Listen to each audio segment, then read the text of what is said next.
Hey everyone, welcome to Sequence of Instructions. Thanks for joining us. This video is going to be the first in a series titled Learning to Code, where we'll just cover the fundamentals of programming. This first one is going to be all about variables. If you're not familiar with what a variable is, it's a characteristic that almost all programming languages have that allow you to store values and use those values in your program. So there are three key aspects to variables that we're going to be covering. First is declaration. How do you create a variable? How do you declare a new variable? The next is going to be assignment, and that is once you have your variable declared, how do you give it a value? How do you assign a value to it? And the last characteristic is going to be referencing a variable, which is once we've declared a variable and assigned a value to it, how do we then get that value back out? How do we reference the variable's value and use it in whatever we're doing?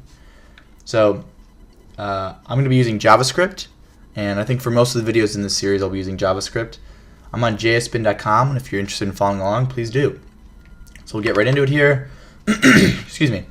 In JavaScript, the way that you declare a new variable is using the keyword var. That is var. That is saying, hey, JavaScript, I'm making a new variable. What follows is going to be the variable name, and in this case, I'll call it x. And I'm going to end, in JavaScript, you end all of your statements with a semicolon. You can think of it kind of like a period sign in English. It's saying, here's my full sentence. And that's my complete thought. So the JavaScript interpreter is going to come here, see var. All right, you're declaring, a new variable. What's the variable called? We'll call it x. Got it. So I've successfully declared a variable x here. On our next line, we're going to assign a value to it. We're going to say that variable x that I created, well, I want it to have the value 5. And this might look kind of familiar if you've taken an algebra class. We're saying this variable x has the value of 5. And for the most part, that's exactly what's happening. This single equal operator, JavaScript knows that that's the assignment operator. So whatever it sees on the right hand of the assignment operator, it's going to try and store into the left hand of the assignment operator. In this case, there's a value 5 on the right side, variable x on the left side, so we're going to store 5 into x. And so now if we were to reference our variable x, let's say we wanted to log its value to the console.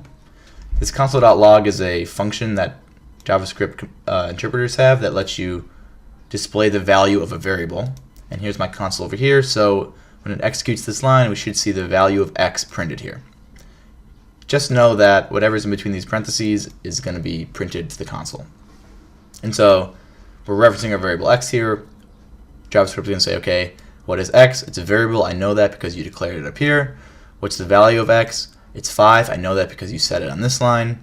And so we should see a 5 printed to our console. And we do. So this works.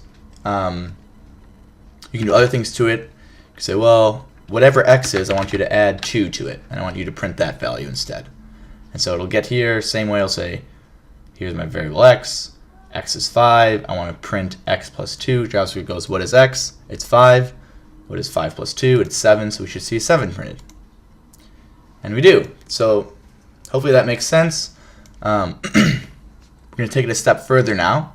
Let's say later on in my program, I want x to be 10. I've decided something's changed, or at this step of execution, something has to be treated differently, and I want to change the value of x to be 10. The question is, does x equal, if I were to log x down here, does x equal 5, or does it equal 10? Does it equal both? The answer to this is it equals 10. And the reason it equals 10 is that JavaScript, like most languages, has no foresight and it has no hindsight. And so by the time it gets to this line, it only knows the most current value of x. It has no memory that x, used to be 5 and maybe you want it to be 5 here. It only knows that because of this moment here, x has the value 10. So when you log it, it's going to log the value 10. To go over that in full, JavaScript runs through line by line. So it's going to start up at the top. It's going to go, these are commented out. They don't do anything. Here's my first instruction, and it is to create a variable x. Got it. Done. Here's my next instruction. I'm going to set the value of x to 5. All right, so x is now 5. Here's the next instruction, which is print the value of x, log it to the console. So it will do that. Boom, it'll log 5. Get to the next step. This instruction now says x equals 10. It doesn't go, oh, no, x equals 5, it goes, all right, you want x to be 10, x equals 10. Got it. We store the value 10 into x. And at this line, it goes console.log some value. What value? X. What does x equal? X equals 10. You told me that. So it's going to print 10. So we should see a 5 and a 10 printed here. Let's see. We do. And just to really drive home that x doesn't equal both values, it only equals 10, I'm going to print a bunch of these. And so at every step in execution following this assignment, x will only ever equal that 10. So there you see it, the first 5 from up here.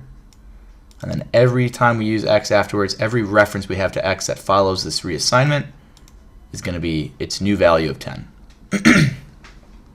All right, and you may recall we're gonna do one more fun thing. You may recall earlier in this video I said this kind of looks like algebra, and it does look like algebra, but this is not algebra. This is computer science, and so you can do things that might look wonky in algebra.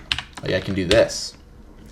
I've written x equals x times x, and so in algebra this would only ever be true for the values I think 1 and 0. Where 1 times 1 equals 1, or 0 times 0 equals 0. But here we say x is 5. So if this was math, we would say, no, this either x isn't 5 or this isn't a true equation, because 5 does not equal 5 times 5. However, this is programming, and this single equal sign operator isn't asserting that the right side is actually equal to the left side. What it's saying is store the result of the right side into the left side. And so when we get to this step, JavaScript again is going to see, all right, you have some variable x, and you want to assign a value to it. What value are we assigning to x? It's going to see this right side. It's going to see, all right, we're assigning the value of x times x. Well, what is x? X is 5. So we stored 5 into the variable x. We're now referencing that value here, and x is 5, so 5 times 5 is 25. We're now going to store 25 into x. And so if I were to console.log x down here, I should see the value 25. Amazing. So that's a neat little trick. In fact, this is used quite often, this value times itself. This is squaring a number. So a lot of times, especially if you're working on some math-related program, you'll need to square a value. This is an easy way to do it.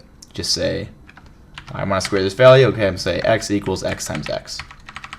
Done. I've squared the value and stored it back into itself. Perfect. There's one last thing I'm going to cover before this video gets too long, and that is a cool, like if you're clever with how you write your code, you can declare, assign, and reference all in a single statement.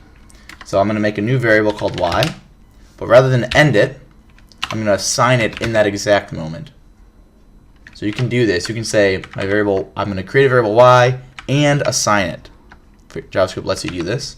And what do we want to assign it to? Well, let's assign it to x plus 5.